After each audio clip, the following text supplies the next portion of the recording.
오늘은 특별히 제가 아끼는 우리 근우 승은 부부와 말씀을 나누도록 하겠습니다. 두 분 환영합니다. 먼저 함께 시편 149편 말씀을 나눠보겠습니다. 총 150편의 시로 구성된 시편 맨 끝에 5편의 시는 할렐루야로 시작하여 할렐루야로 마치는 시들입니다. 할렐루야라는 말은 여호와를 찬미하라는 뜻인데, 시편은 하나님을 있는 그대로 진실하게 대면하는 기도가 깊어질 때 그것은 찬양이 된다는 사실을 가르쳐 줍니다. 하나님은 우리를 그분의 백성으로 삼으시고 그런 대접을 받을 자격이 없음에도 불구하고 우리를 어여삐 보시며 존중하시고 존재 그 자체로 기뻐해 주십니다.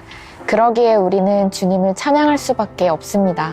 주님을 찬양하며 살아가는 자는 반드시 이 세상의 치열한 현장 가운데 파송되어 하나님의 뜻을 이루는 데 동참하게 됩니다.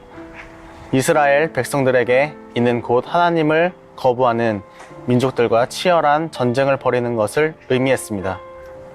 특히 하나님의 자녀들이 주님을 전심으로 찬양할 때 그 두 손에는 두 날 가진 검, 곧 하나님의 말씀이 강력히 활성화되어 그것들을 통해 하나님의 놀라운 역사들이 펼쳐지게 됩니다. 이제 우리 함께 시편 149편을 읽겠습니다.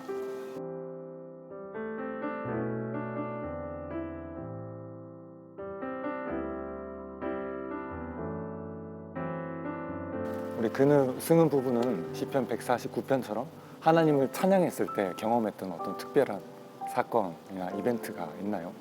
저희는 결혼하고 새롭게 알고 또 누리게 된 부부의 영적인 유익과 사랑의 깊이가 있었는데요. 그거를 오랫동안 간직하고 기억하고 싶어서 결혼 후에 새 40일 새벽 예배를 쌓았었어요. 저희가 전심으로 찬양할 때 하나님이 우리 예배를 기뻐 받으시고 저희 가정 깊숙이 침투하여 큰 팔로 안아주고 계시는구나 하는 놀라운 영적인 평안과 자유를 누렸습니다. 네, 가끔은 피곤해서 졸면서 예배를 드린 적도 있었는데 하나님께서는 저희 자체 모습을 기뻐하시고 저희가 세상의 모든 것을 가진 것처럼 든든하고 근심이 없고 매일 에덴 동산과 같은 평안과 자유를 누렸습니다. 그야말로 시편 149편 9절 말씀처럼 성도가 누릴 수 있는 영광을 누렸던 것 같습니다. 두 분께서. 저는 이 찬양이 생각이 납니다. 주를 찬양, 손을 들고 찬양. 전쟁은 하나님께 속한 것이니 우리가 모여서 하나님을 찬양하고 주님을 기뻐하고 즐거워할 때 바쁜 일상에서 오히려 찬양 시간을 늘리고 또 침상에서까지 수군과 피파로 주님을 노래할 때 우리 삶은 주님의 승리로 가득 차게 될 것입니다. 특히 찬양을 많이 하면 두려움이 떠나가는 것 같습니다. 또 위급한 상황에서도 찬양을 할 때 하나님의 관점과 계획이 보이게 되는 은총을 경험하게 되죠. 이어지는 본문은 열왕기하 4장부터 6장까지 말씀입니다. 두 사람은 왕하 4장부터 5장까지 보시면서 좀 감동으로 다가온 부분들 나눠주시면 좋을 것 같습니다. 저는 열왕기하 4장에서 초반에 언급되는 과부의 이야기 중에 3절과 6절에서 계속 시선이 머물렀는데요.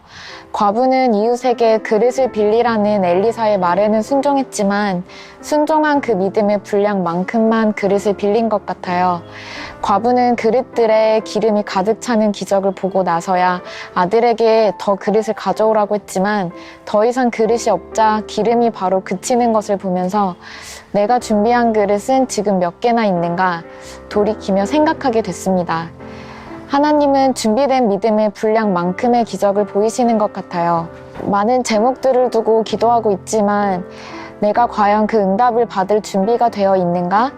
부어달라고 기름 10병을 구하지만 정작 담을 그릇은 1개만 준비한 것은 아닌가? 이러한 고민들을 했었고요. 하나님은 이미 우리에게 남겨주신 조건과 환경을 통해서 일을 시작하시는 것 같습니다. 본문 중반부에 나오는 수넴 여인을 묵상하면서는 백성들과 평화롭게 잘 지내던 여인에게 왜 구하지도 않은 아들을 주셨다가 다시 취하셨다가 다시 또 여인에게 주셨던 걸까 싶었는데 결국 수넴 여인은 자녀를 몹시 원했지만 남편이 늙어 희망조차 갖지 않았기에 구하지도 않았던 게 아닐까 싶었어요. 엘리사에게 호의를 베푼 수넴 여인에게 하나님은 늙은 남편을 통해 기적을 행하셨던 것처럼 저희에게도 남겨주신 것들을 통해 현실에 침투하실 하나님을 기대하고 간구하길 소망합니다. 저는 열왕기하 5장에서 교만이 순종으로 거듭날 때 기적을 보이시는 하나님과 작고 낮은 이들이 믿음과 순종이 나아만과 같이 크고 높은 이의 순종도 이끌어냄을 볼 수 있었습니다. 포로로 잡혀 나아만의 아내를 시중 들던 이스라엘 소녀의 간증이 나아만을 나병 치료를 위해 사마리아로 이끌었던 것과 강에 몸을 7번 담그라던 엘리사의 말에 크게 노한 나아만을 설득하여 순종케 한 그의 신복들을 통해 작고 낮은 이들의 믿음과 순종이 크고 높은 이의 마음을 움직여 순종을 이끌어내는 큰 역할을 하는 것을 보았습니다. 이를 통해 하나님은 사회적, 경제적 지위와 상관없이 온전히 순종하는 자에게 함께 하시며 기적을 베푸심을 볼 수 있었습니다. 열왕기하 5장을 우리 삶에 적용하였을 때 우리들만의 아집으로 하나님께서 원하시는 온전한 순종을 그르치고 있지는 않은지 점검하며 우리를 교만하게 하는 외부적, 내부적 요인들을 하나씩 줄여나가야 할 것입니다. 두 사람의 고백이 정말 은혜가 됩니다. 6장에서 저는 최악의 사건 앞에서도 잠잠히 하나님께서 하실 일을 기대하며 다른 이들과 전혀 다르게 접근하는 엘리사의 모습이 매우 인상적이었는데요. 특히 수많은 아람 군대와 병거들이 사마리아 성을 에워싼 상황에서도 전혀 두려워하지 않고 자신과 이스라엘을 지키시고 보호하시는 불말과 불병거를 바라본 엘리사의 그 시선, 아람 왕 베나닷의 침공으로 거의 아사 직전의 상태에서도 주께서 하실 새 일을 내다보며 예측했던 엘리사의 그 예지력, 그의 흔들리지 않는 평강이 정말 큰 감동으로 다가왔습니다. 그래서 엘리사의 기도처럼 여호와여 원하건대 나의 눈을 열어서 보게 하옵소서라고 간구하기 시작했고요. 엘리사의 영적 계한, 즉 모든 사건을 하나님의 관점으로 보는 시력을 나도 꼭 얻고 싶다라는 갈망을 갖게 되었습니다. 이제 우리 함께 열왕기하 4장부터 6장까지의 말씀을 읽겠습니다.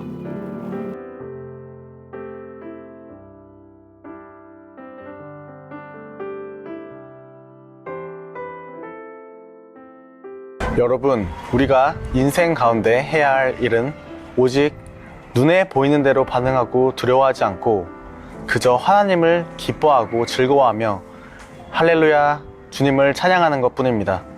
그리고 그렇게 하나님을 찬양할 때 엘리사처럼 하나님의 관점이 부어져서 모든 사건을 하나님의 시선과 계획으로 바라볼 수 있게 될 것입니다. 이런 영광은 그의 모든 성도에게 있도다. 할렐루야. 우리에게 불현듯 찾아오는 어렵고 힘든 일 가운데 오히려 그 고통을 하나님을 기쁘고 즐겁게 찬양하는 계기로 바꾼다면 반드시 새로운 하나님의 역사가 나타나게 될 것입니다. 저는 아직 내년도 사역의 진로가 불확실한 상태에 있습니다. 그러나 이번 본문을 통해 이런저런 고민을 하기보다 오히려 주님을 찬양하고 즐거워하는 시간을 더 많이 늘려야겠다라고 다짐했습니다. 그러므로 지금의 나의 영적 상태와 형편에 관계없이 생각과 마음이 복잡하고 바쁠수록 더더욱 하나님을 많이 찬양하고 주님을 기뻐하고 즐거워해 봅시다. 이 백성은 내가 나를 위해 지었나니 나의 찬송을 부르게 하려 함이라. 찬송, 경배, 찬양, 그것이 우리 인생의 목적입니다. 우리 모두가 하루를 할렐루야로 시작하여 할렐루야로 마칠 때 나머지 모든 일들이 주님의 뜻대로 풀리게 되는 것을 경험하게 될 것입니다. 지금 어떤 질병이 여러분과 가족들에게 엄습하고 있나요? 할렐루야 주님을 노래하며 송축하는 외침이 치유를 앞당기게 할 것입니다. 찬양이 풍성해질 때 할렐루야 그 외침이 우리의 모든 질병과 대적들을 심판하게 될 줄로 믿습니다. 여러분, 하나님의 말씀은 실제입니다. 우리가 주님을 힘껏 찬양할 때 우리가 읽고 선포하는 그 말씀은 날섬 검, 두 날 가진 칼처럼 강력히 활성화되어 우리의 영과 혼과 심령, 관절과 골수 세포까지 찔러 쪼개고 치유시킵니다. 주님을 찬양할 때 우리 심령에 자리 잡았던 두려움이 떠나가게 되고요. 하나님의 담대함이 임하게 됩니다. 주님을 송축할 때 우리 뇌에 있던 무지들이 정리되고 엘사에게 임했던 주님의 관점, 주님의 지혜와 총명이 부어질 것입니다. 주님을 경배할 때 우리의 몸의 모든 질병이 떠나가며 주님의 치유가 임하게 될 것입니다. 그래서 주님은 오늘 시편에서 침상에서도 주님을 노래하고 찬양하라고 말씀하시며 찬양을 통해 누릴 수 있는 그 모든 하나님의 영광이 우리 모든 성도들에게 있다라고 말씀하십니다. 이제 오늘 본문을 통해 두 가지 내용으로 묵상해 봅시다. 첫 번째로 시편 149편처럼 상황과 조건에 관계없이 할렐루야 주님을 찬양할 때 누리는 하나님의 영광이 여러분의 것임을 믿으십니까? 두 번째로 최악의 상황에서 하나님의 관점으로 새롭게 보기를 통해 담대히 하나님의 일들을 추진했던 엘리사의 모습은 여러분에게 어떤 감동으로 다가오나요? 오늘 발견한 말씀의 은혜를 붙들고 우리 자신과 가정, 공동체를 축복하며 기도하시고 더불어 폭력과 압제, 가난에 허덕이고 있는 아프가니스탄과 미얀마를 두고 하나님의 긍휼과 공의를 선포하며 기도합시다.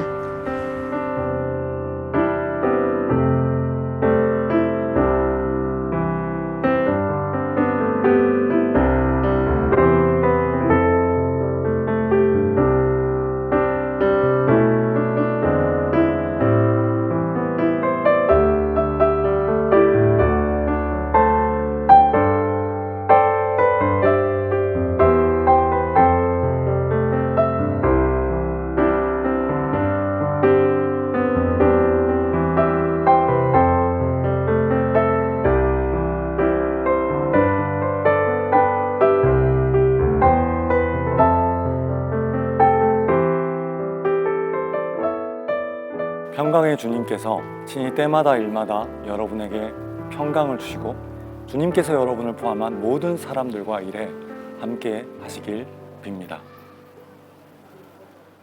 여호와는 내게 복을 주시고 너를 지키시길 원하며 여호와는 그 얼굴을 내게 비추사 은혜 베푸시길 원하며 여호와는 그 얼굴을 내게로 향하여 드사 평강 주시기를 원하노라. 아멘.